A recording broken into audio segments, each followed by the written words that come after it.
Hello, hello from Seams Like Quilting. We have another panel. It's so funny for a shop that doesn't carry a lot of panels. We've sure had a lot come in the last couple of months. But I'm just completely over the moon about this panel. I think it is so cheeky and fun. It is a ostensibly Valentine's panel. It looks like one of those candy heart boxes. Right in the middle, it's even got like net weight and it's got like a little window with the heart boxes in it. I just think this is adorable. The challenge with this panel isn't the panel itself. The panel is actually pretty straightforward. It is one, let's see. Yeah, it's like 24 inches wide and it looks to be about 30 inches tall. It's about what a standard kind of panel, any sort of panel project or pattern would have a panel about this size in it.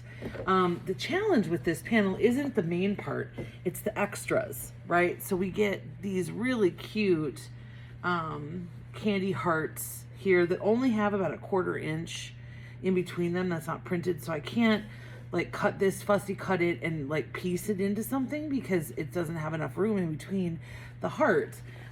Same thing with the top of the panel. Not quite the same thing, but a little bit different. So we have these beautiful Love You. They're about, let's see, 8 inches square. But there's only 3 of them. So again, like I could make mug rugs, but I could make 3 mug rugs, or I could make, where there's like 2 sides to it, but there's only one. I can't use them as corner blocks on this panel because there's 3 of them. There's not 4. So it's one of those situations where I think a lot of people would be drawn to this panel, but it would be hard pressed to know how to use the extra parts of it. So we are going to improv this panel, but to make it a little bit more of a challenge, because of course we've got to make it a little bit more of a challenge, it's so much easier to feel free to improv when you have an abundance of resource, So when you have a lot of fabric to like make borders, you can make a lot of different choices and you have a lot of freedom.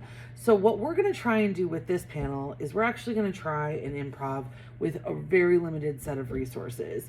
So we're going to have the panel, and then we're going to have 4 fat quarters of coordinating fabrics, and you can see that they're all printed, not a single solid among them, so no like background solid or anything.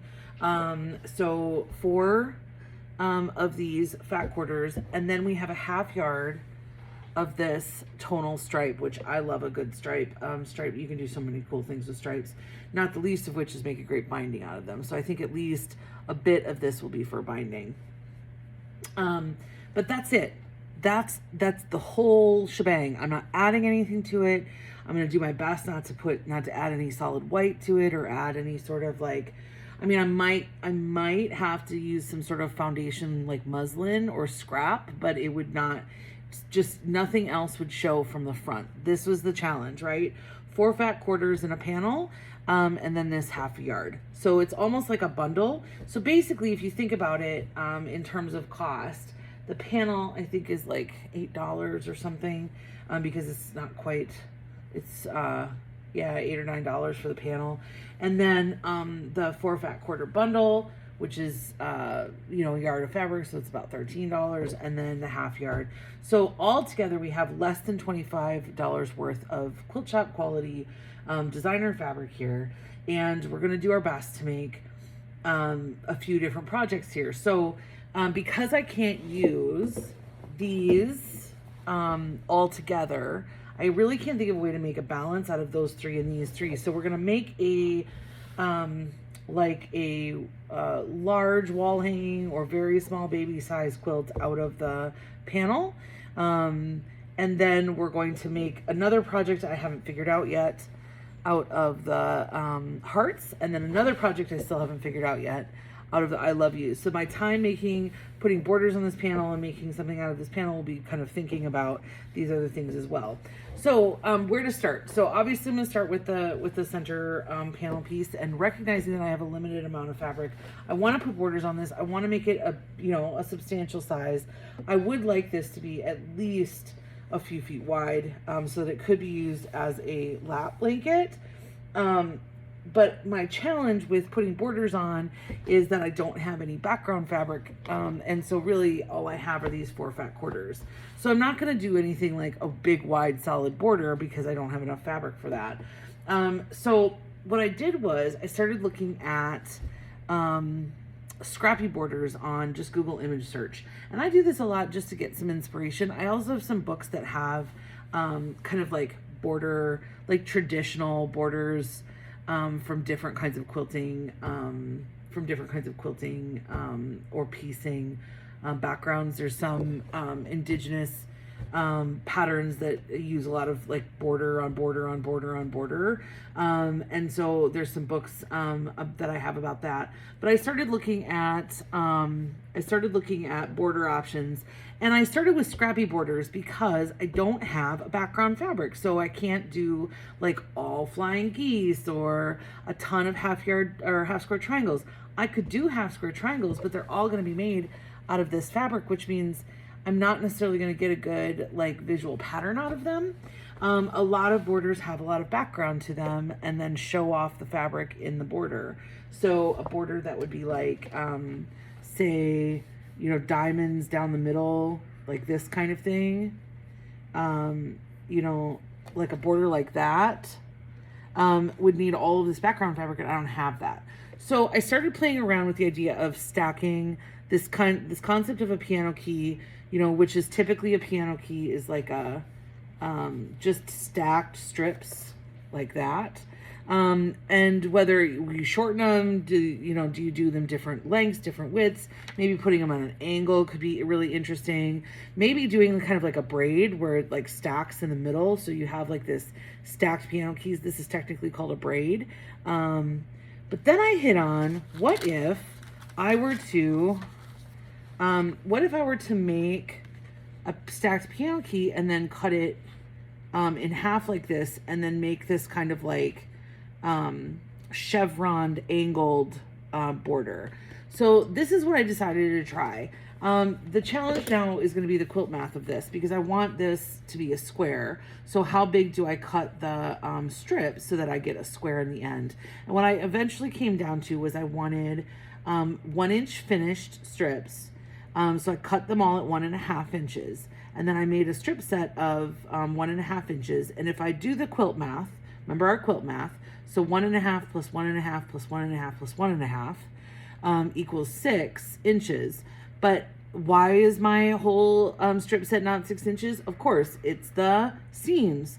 So since I have 3 seams and I'm doing a 1/2 inch for each seam, right? There's a 1/2 inch subtraction from each seam. I take my 6 inches and I get a 4.5 inch block.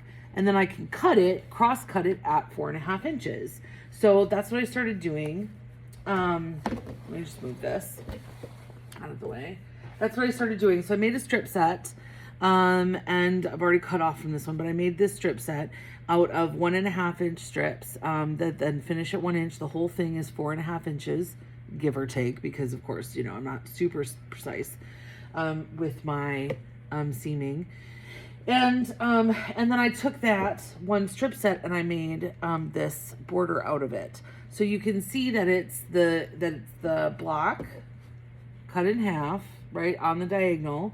And then I get this piece and I get this piece.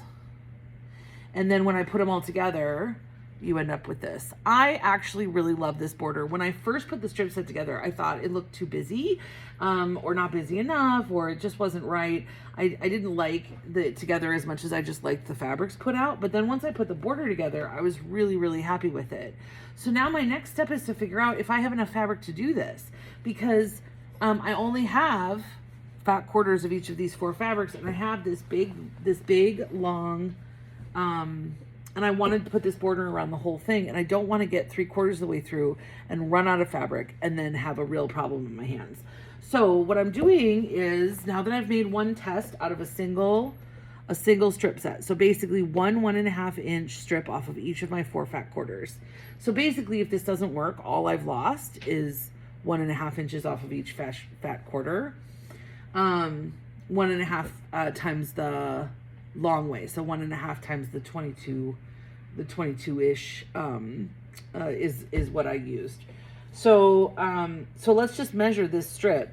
So if I measure this strip, and I'm just going to measure from, I'm not going to measure from the long point to the long point.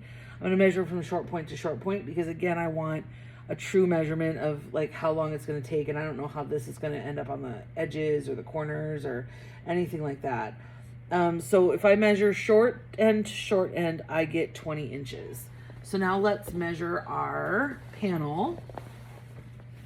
And I'm going to kind of rough measure. One of the things this panel has is these curved, kind of chamfered edges. I don't like that. So what will end up happening is when I put the strip on, I will do the calculation so that when I put this on, it'll be a sharp corner, just because I don't want that like white peeking out on the curve, and I'm not going to curve my border. So if I put this on the edge here, I don't want any of the white showing when I put the border on, so I'm going to measure just the motif itself. So let's put it up here where you can see it. 1. So my cutting mat is 24. So that's my 24. And then I have another 1, 2, 3, 4, 5 inches. So that's 29. So I'm just going to, just again, for math purposes, I'm around to 30. And then we have this way 1. So that goes to 22. Okay, so one side is 22, another side is 30.